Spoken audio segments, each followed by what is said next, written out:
Hello, YouTube. How are you doing this morning? It's Sunday. I was woken up early this morning, and all I could do was pray and say, Lord, let your will be done. Let your will be done. Let your kingdom come. You know, because normally when he wakes you up early, it's for you to pray. And my prayer is, Lord, just let your will be done in my life. Let your kingdom come in my life. You know, you gave me grace to see Sunday. You gave me grace, Father, to see another day. God had revealed some things to me, and I tell you, when you allow the Holy Spirit to minister to you, he will tell you things. Oh my God, he will really, really lead you and direct you into the right path. And also I wanted to share, you know, don't be in a rush. Don't be in a rush for marriage.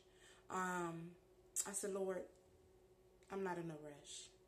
You know, whenever it comes, it comes. I'm not in a rush. Because let me tell you, the higher you go, even in marriage, you connect to somebody and you choose somebody, that person may not even be for you. That's why when you're in a rush, you end up choosing the wrong person. And then you're tied to a covenant that you can't hardly get out of. And it's not good to, one day marry, next day divorce this person, one day marry, next day divorce again, one day marry. No, that's not God's order. You know, God is a God of second chance. He will send someone else to you if you divorce. If you, and like my apostle always says, only way it's good to divorce is if your life is threatened. And I agree with that, because I told God, if you ever ordain me to be married, I want it to be forever. I don't want it to be, because we have problems, let's separate. No, I've been by myself for so long till I can't accept, okay, let's not work it out. No, If I'm a tied or not with someone, it has to be permanent until Jesus returns. It has to be permanent. You know, you don't want to join with someone and tie that union with someone, and then in 2 years you're divorced. That's not God. That's not God at all. Because I'm going to tell you, one of the reasons why marriages don't work, but what I see in the earth, is that the woman wants to be the priest of the home. You can't do that. You cannot do that. You can't tell your husband, this is how it's going to be. No, you, like me, I have a very independent spirit. So I know whoever God has for me, he's molding me for that person, because I got this spirit that, you know, Kimberly been doing it this way, and this is the way Kimberly going to do it, you know. But God is breaking me. He's molding me. He's preparing me, because he know that has to be broken in me, because I have such an independent attitude. You know, like, okay, you telling me what to do? Really? You know, that's my attitude, because I've been taking care of Kimberly for so long. So Kimberly always have to have a say-so in Kimberly's life. But at the end of the day, when a headship come over you, that changes. You have to honor your husband. You have to respect your husband. If your husband tell you to sit down there and don't go north, you better sit down there, because God has put him over your life. God is a jealous God. But when he gives you somebody, he expects you to be obedient to that person. Even if it hurts your flesh. If your husband say, baby, let's go to counseling, y'all go to counseling. If your husband say, baby, let's stick in it and work it out, stick in it and work it out. Too many women, with what I see, and even couples, you know, coming to me and telling me about their issue, it's submissiveness. Don't know one, you know, the woman wants to wear the pants in the home. You can't do that, because God has not given you authority for that. You are supposed to take care of the home, make sure the home is clean, make sure the dinner is cooked. The man goes out, till the ground, and he's the authority of the home. A lot of women do not allow men to be the authority of the home, and so it makes that man feel low. And when that man feel low, it breaks up the home. It's just like a home being built with the wrong bricks, because you fail to do your part.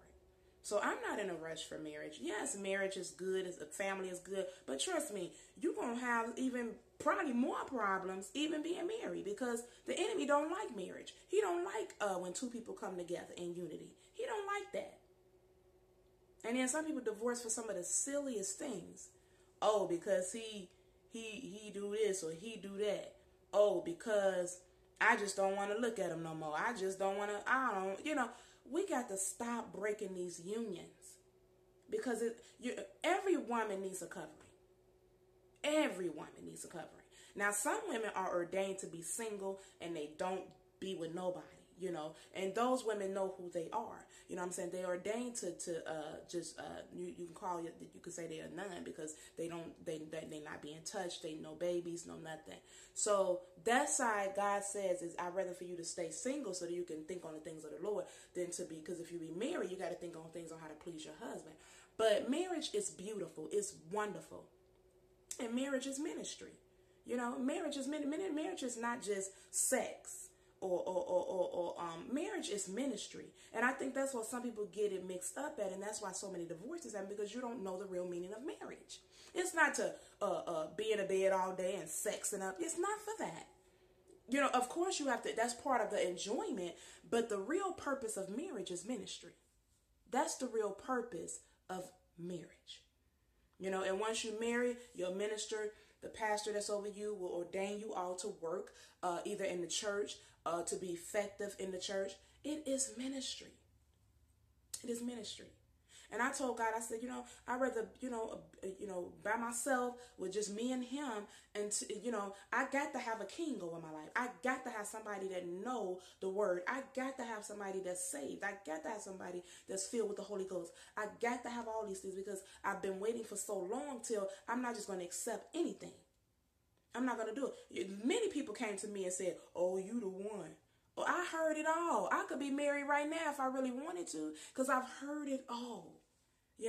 I've even had people, oh, can you bring me to America? You the one. And I'm talking about people from Africa. Can you bring me to, when I had my Facebook page, which I don't have Facebook anymore.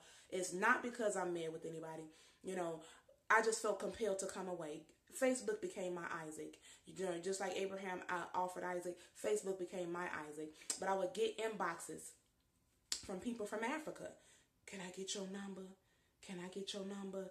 Can I get to know? How can I get to know you? And then one time I had my number, because sometimes you can program your number on Facebook and they'll have it. One time I got a call, unknown call from a 234 number.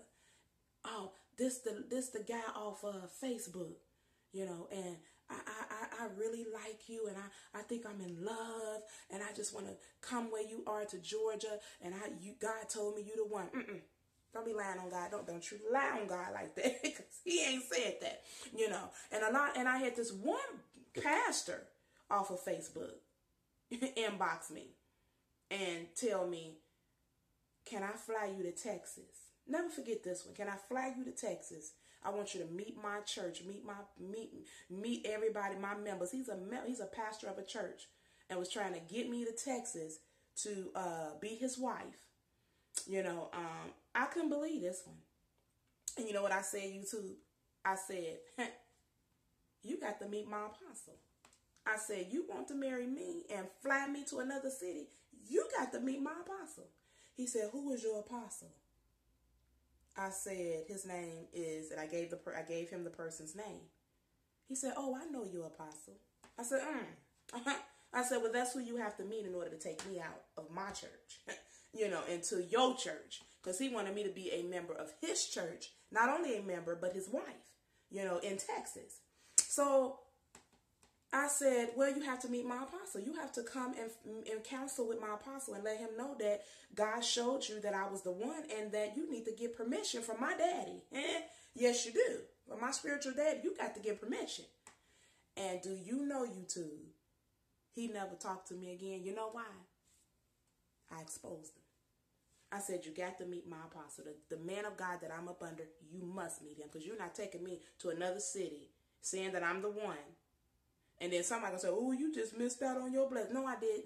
Because if you can't expose yourself and meet the person that anoints you every day and gives you the word, if you can't meet that person, because I don't have a lot of family, you know what I'm saying? So the closest person I do have that you must meet is my head, my spiritual head. You must, yes, ma'am, yes, sir, you must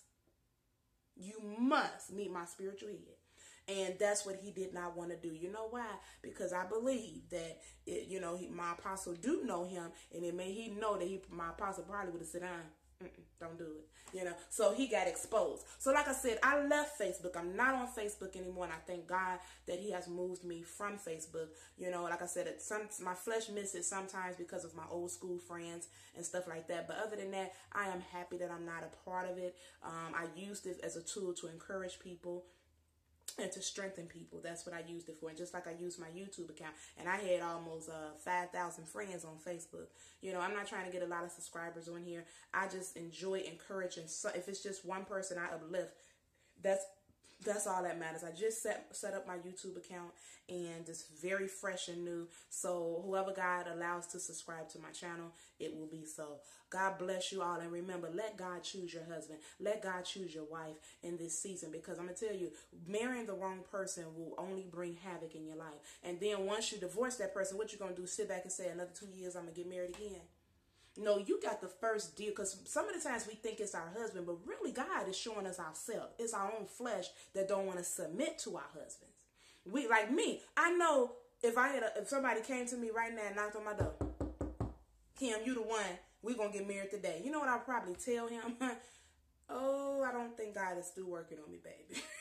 Because I have to have a submissive spirit, because I've been taking care of myself for so long that independency will always challenge a situation. But God is working on me. He's really getting me ready for something. And whoever he is, whoever my ordained husband is, it's going to come to pass. I'm not in a rush for it. At first I was like, oh, okay, I want a husband, I want a not no more. I'm not in a rush for that. You know what I'm saying? I just want God to continue to work on Kimberly, make me a beautiful butterfly, make me beautiful inside out, not just outwardly, but inwardly make me beautiful. And then when the husband come, he will see spiritual beauty. Okay. God bless you, YouTube. And remember, Jesus loves you, and so do I. Bye-bye.